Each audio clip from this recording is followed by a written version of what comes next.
विज्ञान विषय के साथ। क्लास 8 की साइंस में चैप्टर 5 हम लोग कंटिन्यू कर रहे हैं।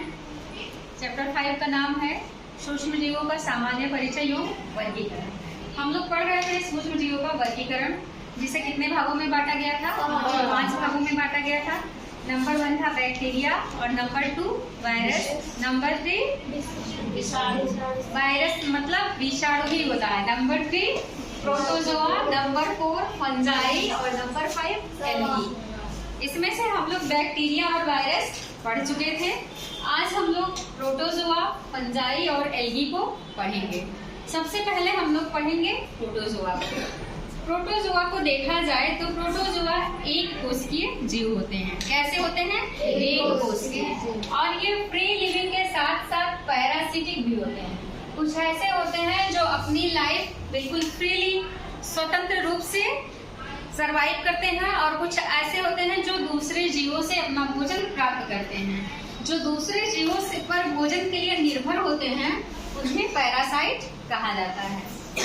इनमें लोकोमोशन का आर्गन, जो लोकोमोटरी आर्गन होता है, वो कुछ प्रोटोजोआ में अलग अलग होता है। जैसे अगर बात किया जाए अमीबा की, ये अमीबा का स्ट्रक्चर है। अगर बात किया जाए अमीबा की, तो अमीबा में लोकोमोटरी आर्गन जो होता है वो होता है स्यूडोपोडिया। क्या होता है? स्यूडोपोडिया। दूसरा एग्जाम्पल है प्रोटोजोआ का, वो है पैरामीशियम। पैरामीशियम की बॉडी कुछ ऐसी होती है, ठीक है, और इसके चारों ओर ऐसे थ्रेड लाइक स्ट्रक्चर होता है, जिसकी सहायता से ये क्या करता है? मूव करता है, चलता है। इसे बोलते हैं, ये थ्रेड लाइक स्ट्रक्चर जो है इसे क्या बोलते हैं? सीलिया। क्या बोलते हैं? सीलिया। एक और प्रोटोजोआ है यूग्लिना। यूग्लिना में लोकोमोटरी आर्गन जो सीलिया है, ऐसे ना होकर के कुछ इस तरह से होता है इसकी बॉडी में, ऐसे फ्लैजिला। क्या होता है? फ्लैजिला। ठीक है। लोकोमोटरी आर्गन 3 एग्जाम्पल आपको मैंने बताया, अमीबा, पैरामीशियम और यूग्लिना। अमीबा में क्या है? स्यूडोपोडिया। पैरामीशियम में सीलिया, और यूग्लिना में क्या है? फ्लैजिला। इतना समझे आप? और भी प्रोटोजोआ है, जैसे एंटमीबा हिस्टोलिटिका, ठीक है, और प्लाज्मोडियम। ये सब भी क्या है? प्रोटोजोआ है। अब हम लोग देख ले कौन कौन सी ऐसी डिजीज हैं जो प्रोटोजोअन के द्वारा काज की जाती है। तो इसमें से एक डिजीज है डिसेंट्री, हिंदी में बोलते हैं पेचिस। सुना है आप लोगों ने? जानते हैं इसे? ये कौन से प्रोटोजोअन से होता है? Entamoeba histolytica. ये है, कौन सा स्पीसीज है इसका? Entamoeba histolytica. इससे कौन सी डिजीज होती है? ये एक कोशिकीय जीव है, प्रोटोजोआ का है। समझ में आया? yes. अगला है मलेरिया। मलेरिया भी आप लोग अच्छे से परिचित होंगे। Yes ma'am. मलेरिया जो काज करता है वो प्लाज्मोडियम, कौन सा? प्लाज्मोडियम नामक प्रोटोजोअन के द्वारा होता है। इतना समझ में आया? अभी मैं आपको एक एग्जांपल बताई थी यूग्लिना का। इसमें लोकोमोटरी आर्गन क्या बताई थी? फ्लैजिला। यूग्लिना इसीलिए और भी महत्वपूर्ण है क्योंकि इसे कहा जाता है कनेक्टिंग लिंक। क्या कहा जाता है? Connecting link between plant and animal. किसके किसके बीच की? पौधे और जंतु के बीच की कनेक्टिंग लिंक कहा जाता है। क्यों? क्योंकि यूग्लिना जो होता है इसमें ग्रीन कलर का क्लोरोफिल की तरह पिगमेंट होता है, जिसे कहते हैं पोर्फायरिन पिगमेंट। ठीक है। ये क्या करता है, जब इसे सनलाइट मिलता है तो उस पिगमेंट की हेल्प से फोटोसिंथेसिस की क्रिया कर लेता है, और जब फोटोसिंथेसिस कर लिया, अपना भोजन खुद बना लिया, तो ये क्या हो गया? क्या हो गया? ऑटोट्रॉफिक, स्वपोषी। ठीक। और जब इसे लाइट नहीं मिलती है, ये भोजन का निर्माण कर नहीं पाता है, तब ये अपने भोजन के लिए वाटर में जहाँ पाया जाता है वहाँ पर छोटे छोटे जो जीव होते हैं उन पर निर्भर होता है। उन जीवों को ये खाता है भोजन के रूप में। तब ये कैसा हो गया? पैरासिटिक। कैसा हो गया?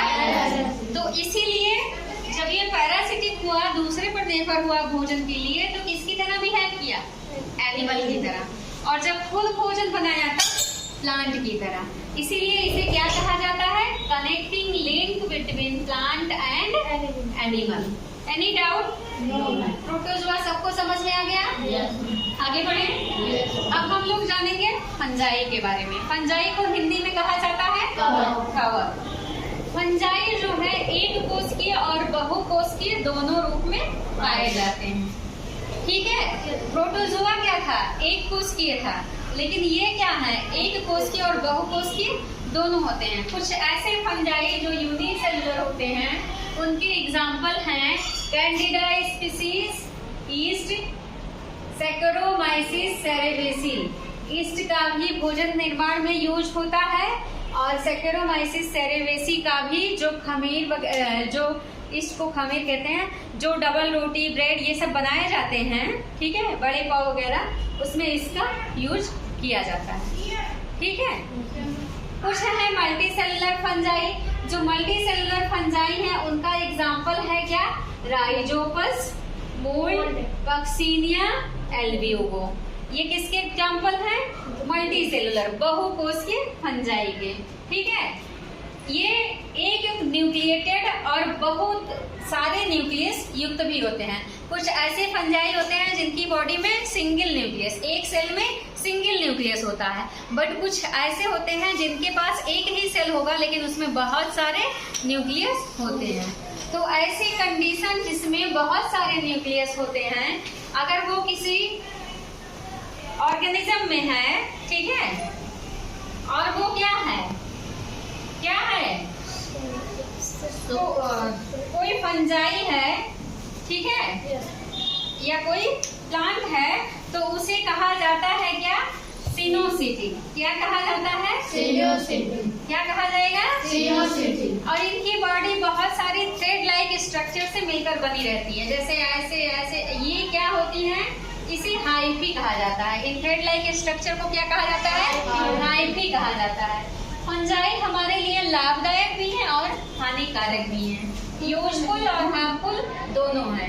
यूजफुल फंजाई जो है वो क्या है? मशरूम। क्या है? मशरूम। मशरूम कुछ लोगों को पसंद होगा। किसका किसका फेवरेट है? कब मिलता है ये? वैसे तो प्रिजर्व किया हुआ हमेशा मिलता है, बट ज्यादा सही इसका सीजनल जो टाइम होता है वो क्या होता है? विंटर्स। अभी से शुरू होगा, और विंटर्स में मटर और मशरूम बहुत फेवरेट सब्जी है। जैसे मटर पनीर लोग पसंद करते हैं, वैसे मशरूम मटर भी करते हैं ना। किसको किसको पसंद है किसी को पसंद? तुम सब मरिए लोग कुछ नहीं खाते हो। ठीक। ये मशरूम कैसा है? एडिबल फंजाई, खाने योग्य फंजाई है, और ये क्या है? यूजफुल है। इसके अलावा कुछ यूजफुल फंजाई जो है उनमें है पेनिसिलियम। क्या है? पेनिसिलियम। पेनिसिलियम एक फंजाई होता है जिससे पेनिसिलिन नाम की एंटीबायोटिक्स दवा प्राप्त की जाती है।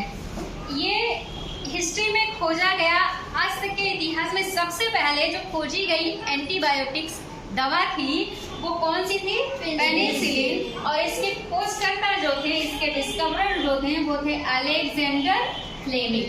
किसने किया था? अलेक्जेंडर फ्लेमिंग ने किया था। अलेक्जेंडर फ्लेमिंग ने 1929 में पेनिसिलियम नोटेटम नाम के फंजाई के प्लांट से पेनिसिलिन नाम की प्रतिजैविक दवा सर्वप्रथम बनाई थी। इतना समझ गए? इसके अलावा एक और फंगल डिजीज है जिससे आप लोग परिचित होंगे अच्छी तरह से, दाद। सबको हुआ होगा कभी ना कभी, ठीक है। इसको इंग्लिश में बोलेंगे क्या? रिंगवर्म। इतना समझ गए? ये थे फंजाई, कुछ आपके मित्र और कुछ शत्रु, यानी कुछ आपके लिए लाभदायक और कुछ हानिकारक। इतना समझे हम लोग? आगे बढ़ा जाए। नेक्स्ट टॉपिक जो है वो है शैवाल, इंग्लिश में बोलेंगे एल्गी। एल्गी भी एक सेलुलर, यूनिसेलुलर और मल्टी सेलुलर दोनों होते हैं। यूनिसेलुलर मतलब एक कोशिकीय होते हैं, इनकी पूरी बॉडी सिर्फ एक सेल की बनी होगी, और मल्टी सेलुलर मतलब बहुत सारे कोशिकाओं से मिलकर बॉडी बनी होगी। यूनिसेलुलर एल्गी के एग्जाम्पल हैं क्लोरेला, डायटम्स और क्लेमाइडोमोनास। अभी इसके बारे में आगे हम लोग और जानेंगे, लेकिन एग्जाम्पल कौन कौन सा है एक कोशिकी का? क्लोरेला, डायटम्स और क्लेमाइडोमोनास। मल्टी सेलुलर एल्गी जो है, इनका एग्जाम्पल जो है मल्टी सेलुलर एल्गी अभी हम लोग आगे देख रहे हैं। इनको हम समझे अगर तो मल्टी सेलुलर जो होते हैं इनकी बॉडी थाइलस की तरह होती है। थाइलस मतलब ऐसी चपटी संरचना होगी, ठीक है। इसमें क्या होगा, इनकी बॉडी प्लांट बॉडी ये है, लेकिन इनकी प्लांट बॉडी जो होगी वो रूट, स्टेम और लीफ में डिवाइड नहीं होगी। ऐसे थाइलस चपटी संरचना होगी। इसमें दिख रहा है कहीं रूट, स्टेम, लीफ नहीं दिख रहा है ना। जैसे हम लोग नॉर्मल प्लांट देखते हैं, इसमें पत्ती, जड़, तना सब अलग अलग दिखता है, और इनमें जो शैवाल होते हैं इनकी बॉडी थाइलस के समान होती है। इनकी बॉडी रूट, स्टेम और लीफ में डिवाइड नहीं होती है। क्लियर? इनमें न्यूक्लियस एब्सेंट होता है, ये बहुत इंपॉर्टेंट पॉइंट है। न्यूक्लियस क्या होगा? एब्सेंट, न्यूक्लियस ही नहीं होता है, ठीक है। ये भोजन में भी यूजफुल होते हैं। क्या होते हैं? भोजन में भी यूजफुल होते हैं। और कुछ एल्गी भी हैं जिनसे एंटीबायोटिक्स दवाएं बनाई जाती हैं। एक एग्जाम्पल है क्लोरेला एल्गी। कौन सी एल्गी? क्लोरेला एल्गी, जिससे क्लोरेलिन नाम की एंटीबायोटिक्स दवा बनाई जाती है। अगला है डायटम्स। डायटम्स कैसे एल्गी हैं? यूनिसेलुलर। क्लोरेला भी कैसा है? यूनिसेलुलर। डायटम्स कहाँ पाए जाते हैं? नदी और समुद्र में, सी एंड रिवर में। इनका उपयोग टूथपेस्ट, सुबह सुबह जो दांत घिसते हो, ठीक है, ब्रश में लगा के पेस्ट करते हो ना टूथपेस्ट, उनको बनाने में डायटम्स का यूज किया जाता है। इनके अलावा कुछ ऐसे ईट होते हैं जो हीट के लिए क्या होते हैं? प्रतिरोधी होते हैं। थर्मो रेजिस्टेंट ब्रिक्स, वो क्या करते हैं? गरम नहीं होते हैं। हीट पड़ने पर क्या होते हैं? गरम नहीं होते हैं। ऐसी ईंटों को बनाने में भी डायटम्स का यूज किया जाता है। इसके अलावा पेंट आप जान ही रहे हैं, पेंट बनाने में, वार्निश बनाने में, इन सब को बनाने में किस एल्गी का यूज होता है? डायटम्स। एक और एल्गी है जो हार्मफुल है, सिफेलोयूरस। सिफेलोयूरस एल्गी जो है वो चाय की फसल, चाय पत्ती जान रहे हो ना? चाय सब पीते हो? सब पीते हो, ठीक है। चाय की पत्तियों में, चाय की जो फसल होती है उनकी पत्तियों में डिजीज काज करते हैं। कौन? सिफेलोयूरस एल्गी। तो इस तरह से एल्गी आपके लिए यूजफुल भी है और हार्मफुल भी है।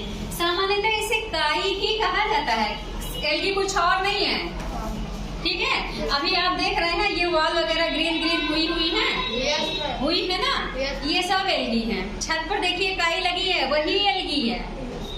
अगर उसको माइक्रोस्कोप से देखेंगे तो ऐसे चिपटा थैले की तरह संरचना दिखाई देगी, ग्रीन कलर की है ना, यही एल्गी है। एल्गी कुछ और कहीं और से नहीं आया है, आप इसे जान रहे हैं। ये फंजाई जो कवक है, जो ब्रेड रोटी फेंक देते हो उस पर सफेद सफेद निकल आता है ना, वही फंजाई है। इन सारी चीजों को आप अपने दैनिक जीवन में बहुत अच्छे से जान रहे हैं। कोई समस्या किसी को? Any question, any problem? खत्म? आगे बढ़ा जाए? Okay, thank you.